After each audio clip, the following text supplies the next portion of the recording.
Back to my channel English with Chitra Sharma, and the another name of the channel is Vardhan Classes. Today I am discussing about William Wordsworth. I have uploaded many videos on William Wordsworth, and now I am again uploading a video on William Wordsworth. I want to cover all the topics related to William Wordsworth so that I am uploading more than videos related to one writer. First of all, William Wordsworth, his lifespan in 1770 to 1850. He was a major English Romantic poet, along with S.T. Coleridge, helped to launch Romantic age in English literature with their joint publication of lyrical ballads in 1798. Okay, lyrical ballads is important. Wordsworth's magnum opus is considered to be The Prelude, a semi-autobiographical poem of his early years. It was posthumously titled and published just before it was called The Poem to Coleridge. It was second among the five. He was second among the five children born to John Wordsworth and Anne Cookson on 7th April 1770 in Lake District. His sister Dorothy Wordsworth was also a poet and diarist. Wordsworth's father was a legal representative of James Lowther, first Earl of Lansdale. Wordsworth के father थे, legal representative थे James Lowther's first के earl of landscape में. Wordsworth made his debut as a writer in 1787 when he published a sonnet in the European magazine. When he began attending St. John's College, Cambridge for his graduation. Wordsworth ने अपनी जो debut शुरू किया था, starting की थी 1787 में शुरू की थी, जब उन्होंने पब्लिश किया था sonnet in the European magazine में. व्हेन ही बिगेन अटेंडिंग, जब वो अटेंड कर रहे थे saint John college Cambridge for his graduation. In 1791 he visited revolutionary France, and there he fell in love with Annette Wallet, who gave birth to his daughter Caroline. वहाँ Annette Waylon के साथ इनकी प्यार में पड़ गए थे और उनकी एक डॉटर हुई थी कैरोलाइन. नेक्स्ट अगर हम बात करें इनके बारे में, he could not marry as he return. इन्होंने उनके उससे शादी नहीं की थी, जो एनेट वॉलेट थी. इंग्लैंड आ गए थे lack of money. Rather he married, उन्होंने फिर मैरी हचिंगसन से शादी की थी.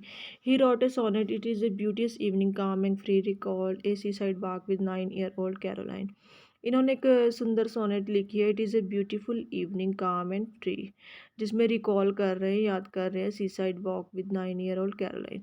The year 1793 saw the publication of poem by him is a collection of evening walk and a descriptive sketches.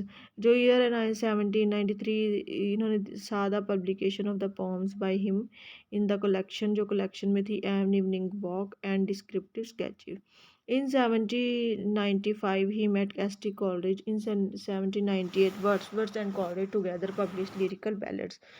Wordsworth और जो कॉलरिज है उन्होंने लिरिकल बैलेट्स पब्लिश किया था. None of the writer had the name of the first publication of lyrical ballads. उन्होंने none of the writer, किसी भी writer ने हैड द नेम, कोई भी नाम नहीं सजेस्ट किया था लिरिकल बैलेट्स का. इन द फर्स्ट एडिशन 1798 वर Wordsworth, Tintern Abbey and Coleridge Rime of the Ancient Mariner. The starts with Mariner ends with Tintern Abbey. जो इनका फर्स्ट एडिशन में आई थी ये पॉम्स, जिसमें ये स्टार्टिंग में rhyme of the Ancient mariner है और जो एंड होता है टिंटन एबे है. The second edition was published in 1800. जो सेकेंड एडिशन आया था वो 1800 में आया था. And it listed Wordsworth as an author and including a preface to the poem. जो कि लिस्ट किया था वर्ड्सवर्थ को ऑथर के तौर पे, preface to the poem. In the preface he use real language of man rather than 18th century verse. जो preface था इन्होंने रियल लैंग्वेज ऑफ मैन को यूज़ किया था rather than 18th century verse की जगह पे. Between 1795 to 97 he's only played the Borders, a worse tragedy set during the reign of the Henry III of the England. जो 1795 से लेके 97 तक उनका एक ही प्ले था बॉर्डर, ए वर्स ट्रेजेडी थी set during the rain of Henry third की England के टाइम पे इन्होंने लिखा था. ही रोट नंबर ऑफ, इन्होंने जो प्ले लिखा था वो लिखा तो था पर इसको परमिशन नहीं मिली थी इसको स्टेज करवाने के लिए. He wrote number of famous poems including the Lucy poems. It is a collection of 5 poems which are, इन्होंने बहुत फेमस poems है। देखो लूसी poems को आपने आपके ग्रेजुएशन लेवल में आपके जो लूसी ग्रे पोएम आपने पढ़ी होगी, ये बहुत इंपॉर्टेंट है विलियम वर्ड्सवर्थ की। इसमें 5 collection of poems है। Strange fits of passion have I known, First, strange fits of passion have I known. She dwelt among the untrodden ways. I travel among the unknown men. 3 years she grew in sun and shower. A slumber did my spirit seal. ये इनकी 5 poems है। He wrote the prelude when he was in Germany with Coleridge and Dorothy. इन्होंने prelude start किया था जब वो Germany में थे Coleridge और Dorothy के साथ। Finally, Wordsworth along with Southey and Coleridge settled in Lake District and thus called Lake Poets. उसके बाद फाइनली वर्ड्सवर्थ सौदे और कॉलेज के साथ लेक डिस्ट्रिक्ट में ही सेटल हो गए थे, जहाँ उनको क्या कहा गया, लेक पोर्ट्स कहा गया। He plan to write a larger philosophical poem called Recluse. इन्होंने प्लान किया था भी वो फिलोसफिकल पोएम लिखेंगे, बड़ी larger Recluse. So he wrote poem to Coleridge to make the appendix of the Recluse. तो उन्होंने लिखे थे poem to Coleridge to make appendix के लिए रिक्लूज का। Poem to Coleridge is referred the first version of the Prelude completed in 1805। जो poem to Coleridge जिसको referred किया जाता है first version of the prelude जो कि कंप्लीटेड इन 1805 में कंप्लीट है। He has also written a shorter work line written above Tintern Abbey. इन्होंने एक शॉर्टर वर्क भी लिखा था, लाइन रिटन अबव टिंटन एबे।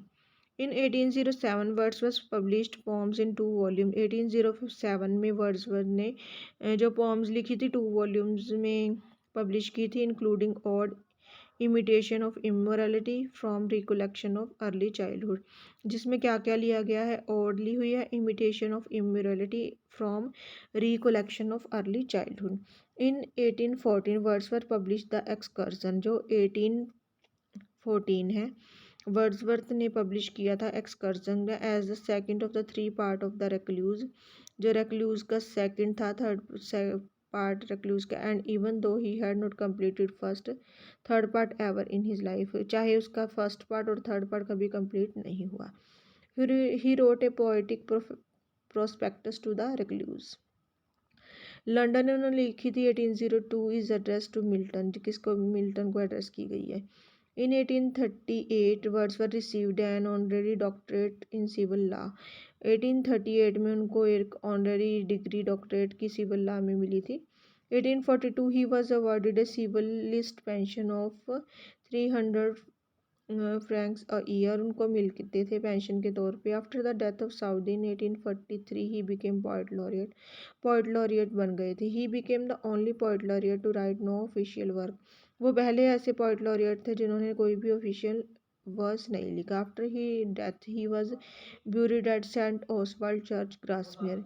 अपनी डेथ के बाद उनको सेंट ओसवाल्ड चर्च ग्रासमेयर में दफनाया गया। His wife Mary Hutchinson published his lengthy autobiographical poem the prelude after his death in 1850। The prelude is also called growth of poet's mind. जो prelude है उसको ग्रोथ ऑफ पोइट्स माइंड भी कहा जाता है। Grasmere journal is written by Dorothy Wordsworth. जो Grasmere journal है उसको किसने लिखा है, डोरोथी वर्ड्सवर्थ में। Browning and Hazlitt called Wordsworth a lost leader. Browning और हैजलिट दोनों, ब्राउनिंग और हैजलिट वर्ड्सवर्थ को लॉस्ट लीडर कहते हैं। Wordsworth is called giant of English poetry by J C. Ramson. Wordsworth को जेंट कहा जाता है इंग्लिश पोइट्री में जे.सी. रैमसन के द्वारा। Wordsworth road 523 sonnets. वर्ड्सवर्थ ने 523 सोनेट्स लिखी है। In 1870 review of college Biographia Literaria Francis Jeffrey coined the term lake school of poet including Wordsworth, Southey, Coleridge as lake poets. 1817 में review of Coleridge के Biographia Literaria की तरफ देखते हैं, जो फ्रांसिस जेफरी ने एक टर्म को कॉइन किया था, lake school of poets. Okay. In 1802 Wordsworth praised Milton's sonnet for the energetic and the varied flow of sound crowding into narrow room, more of the combined effect of rhyme। 1802 में Wordsworth ने praise किया था Milton के sonnet को, for the energetic Milton and the varied flow of sound crowding into narrow room, more of the combined effect of rhyme and blank verse than can be done any other kind of verse that I know of। ये Wordsworth के जो की points थे उसको हमने discuss किया है। अब हम मेजर वर्क्स के बारे में पढ़ेंगे जो कि वर्ड्सवर्थ की हैं। जो फर्स्ट है वर्ड्सवर्थ का मेजर वर्क है लिरिकल बैलेंस, जो 1798 में आया था। Lines composed a few miles above Tintern Abbey, lyrical ballads along with preface to lyrical ballads. उसके बाद प्रेफेस ऐड हुआ था 1800 में। लूसी ग्रे, लूसी पोम्स और सॉलिट्यूड थी कलेक्शन ऑफ 5 पोम्स, जिसको हमने पहले डिस्कस किया है। पोम्स इन 2 वॉल्यूम जो 1802 में आई थी। The world is too much with this is sonnet by William Wordsworth. The world is too much with us ही हमने पढ़ी हुई है हमारे ग्रेजुएशन लेवल में, +2 लेवल में ये है। In it, he criticized the word of the first industrial revolution for being absorbed in materialism and distancing itself from nature. Composed in 1802, the poem was first published in the Poems in Two Volume in 1807. Like most Italian sonnet, it is 14 lines and written in iambic pentameter. I wander lonely as a cloud, also called daffodils.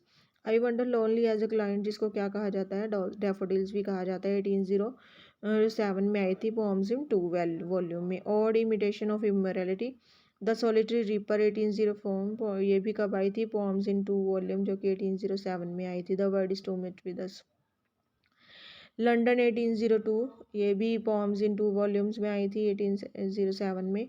To the cuckoo, the excursion 1814, written in 9 books, जो excursion थी 9 books में लिखी गई है। The prelude 1850 में आई थी, ये 14 बुक्स है, इसमें ऑटोबायोग्राफिकल है। द बॉर्डर है, ओनली प्ले है, वर्स्ट ट्रेजिडी है, ये 1842 में आया था।